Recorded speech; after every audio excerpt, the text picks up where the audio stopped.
నమస్తే అండి అందరికీ. నేను మీ Madhavi Krishna. Welcome to my channel Madhavi Krishna's Navarasa Kathamalika Telugu audio stories. వినండి, వింటూనే ఉండండి ప్రతిరోజు సరికొత్త ఎపిసోడ్లని. ఈ కథలు కనుక మీకు నచ్చినట్లయితే తప్పకుండా నా ఛానల్ని సబ్స్క్రైబ్ చేసుకోండి. మీరు ప్రోత్సహిస్తేనే కదా మరిన్ని మంచి కథలని మీ ముందుకు తీసుకురాగలను. మరింకెందుకు ఆలస్యం, తప్పకుండా సబ్స్క్రైబ్ బటన్ని ప్రెస్ చేయండి. అలాగే నోటిఫికేషన్స్ కోసం బెల్ ఐకాన్ని ప్రెస్ చేయండి. ప్రియ సఖి 43వ భాగం. సుచరితకి అంతా కలలోలా ఉంది. తన మెడలో హేమంత్ కట్టిన తాళి చల్లగా తగులుతోంది. ఇంకా ఒక రోజులో ఎంగేజ్మెంట్, మరుసటి రోజే పెళ్లి తంతు జరుగుతున్నంతసేపు ఆమె కళ్ళలో నీళ్లు ఊరుతూనే ఉన్నాయి. హేమంత్ అంత సీరియస్గా ఉండడం ఆమె చాలా రేర్గా చూసింది. రాత్రి చాలాసేపు నిద్రపోలేదు హేమంత్, శుచి. సుధాకర్ గురించి ఏవేవో కబుర్లు చెప్పుకున్నారు, నవ్వుకున్నారు, కలిపి ఏడ్చారు, విడివిడిగా ఏడ్చారు, ఒకరినొకరు ఓదార్చుకున్నారు. ఎప్పుడో తెల్లవారుజామున ఒకరి చేతుల్లో ఒకరి నిద్రలోకి ఒరిగిపోయారు. ధాత్రి వచ్చి లేపాక గాని మెలకువ రాలేదు. తలుపు చిన్నగా తట్టిన శబ్దం కావడంతో మెలకువ వచ్చిన శుచి కళ్ళు తెరిచి చూసేసరికి హేమంత్ కౌగిలిలో అతని గుండెల మీద తలపెట్టుకుని ఉంది. అతను తన 2 చేతులను పొసెసివ్గా తన చుట్టూ వేసి పడుకుని ఉన్నాడు. అతన్ని విడిపించుకుని వెళ్ళి తలుపు తీసిన శుచి ఎదురుగా ధాత్రిని చూసి ఎంబారాసింగ్గా ఫీల్ అయింది.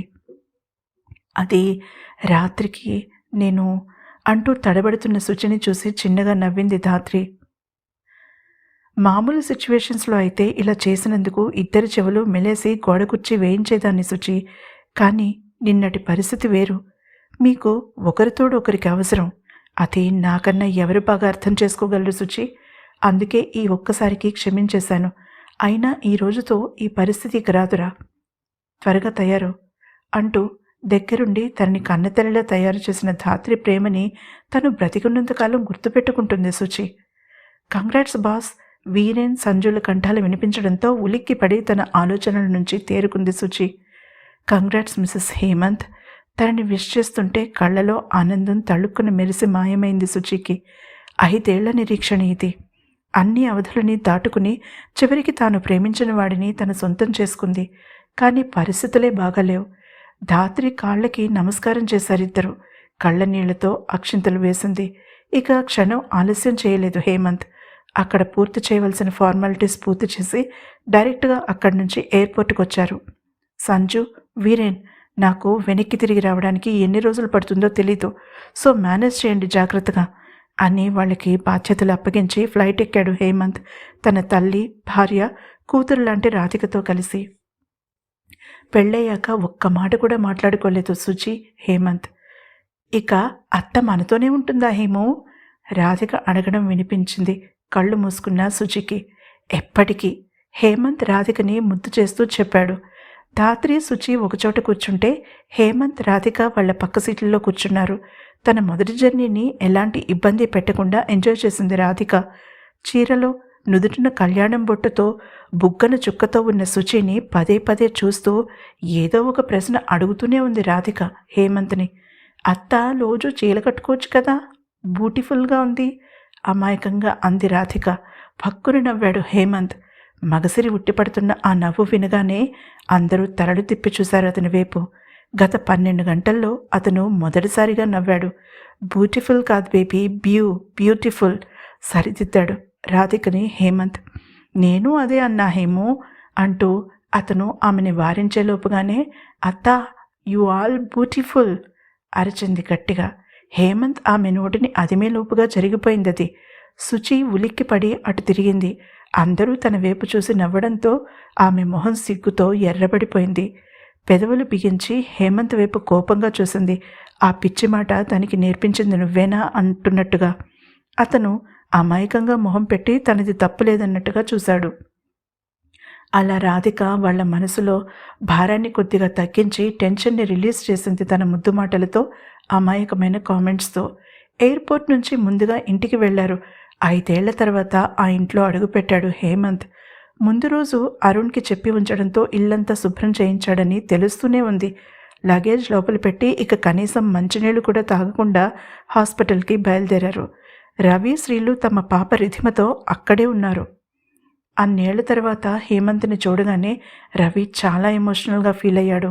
అతని చేతిలో పాపని ఆశ్చర్యంగా చూస్తూనే అతని చేతిని గట్టిగా పట్టుకున్నాడు. పెళ్లికూతురు బట్టల్లో ఉన్న శుచి వైపు ప్రశ్నార్థకంగా చూసింది శ్రీలు. తర్వాత అంటూనే రిధిమని ఎత్తుకుని గుండెలకి హత్తుకుంది సుచరిత. ఆంటీ అంటూ హత్తుకుపోయింది రిధిమ. హేమంత్ మెడ చుట్టూ చేతులు వేసి అతని గుండెల్లో మొహం దాచుకుని అందరినీ ఆశ్చర్యంగా చూస్తోంది రాధిక. తన అత్త మరొక పాపని ఎత్తుకుని ముద్దు చేసేసరికి కళ్ళల్లో నీళ్లు తిరిగాయి రాధికకి. హేమంత్కి ఆమె భయం అర్థమైనట్టుగా మరింత పదవి పట్టుకుని మెల్లగా వెన్ను నిమిరాడు. అన్నయ్యకి ఎలా ఉంది అడిగింది సుచరిత శ్రీలుని. అవుట్ ఆఫ్ డేంజర్ శుచి, కానీ ఇంకా స్పృహలోకి రాలేదు. ఐసీయూలో నుంచి తీసుకువచ్చారు, రూమ్లో ఉన్నాడు శుచి చేతిని పట్టుకుని చెప్పింది. ధాత్రిని గట్టిగా హత్తుకున్నాడు రవి. మాకన్నా హేమంత్ ఎక్కువైపోయాడా మీకు అని గొడవ చేస్తున్న రవిని పట్టుకుని అప్పుడు ఏడ్చింది ధాత్రి.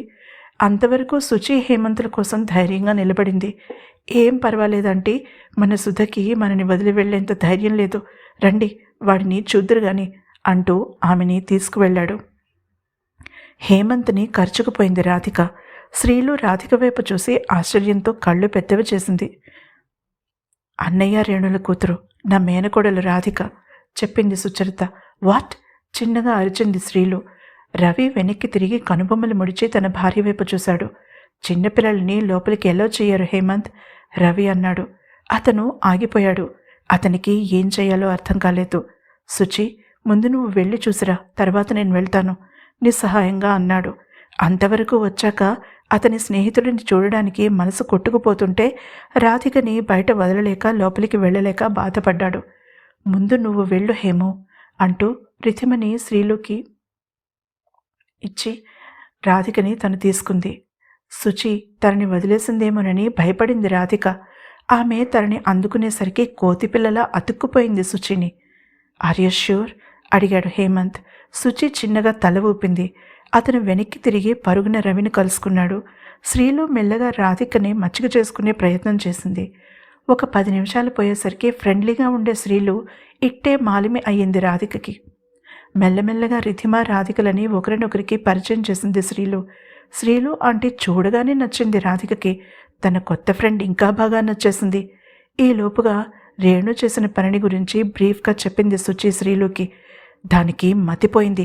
మధ్య మధ్యలో నాకు ఫోన్ చేసినా ఎప్పుడూ కూతురి విషయం చెప్పలేదు శుచి, బాధపడింది శ్రీలు. శుచి మొహం కోపంతో ఎర్రగా కందిపోయింది. దానికి చాలా ఘాటైన లెసన్ చెప్పబోతున్నాను శ్రీలు, చాలా హార్ష్ లెసన్ సాలోచనగా అంది శుచి. ఏం చేయబోతున్నావే భయంగా అడిగింది. ముందు అన్నయ్యని చూసి రావాలి. రాధిని మేనేజ్ చేయగలవా అడిగింది. నేను చూసుకుంటాను, నువ్వు వెళ్ళు. శుచి చేతిని మృదువుగా నొక్కి వదిలింది శ్రీలు. రాధికకి అడిగింది శుచి. ఆమె ఆనందంగా కొత్త ఆంటీ దగ్గర ఉంటారని ఒప్పుకునేసరికి శుచి తేలికగా ఊపిరి పీల్చుకుని రవి వాళ్ళు వెళ్ళిన దిశగా అడుగులు వేసింది. ఆమె గుండె వేగంగా కొట్టుకుంటోంది. శుచి 3వ ఫ్లోర్లో ఉన్న ఇన్పేషెంట్స్ వార్డులోకి అడుగుపెట్టింది. అక్కడ రిసెప్షన్లో రూమ్ నెంబర్ కనుక్కుని అటు నడిచింది.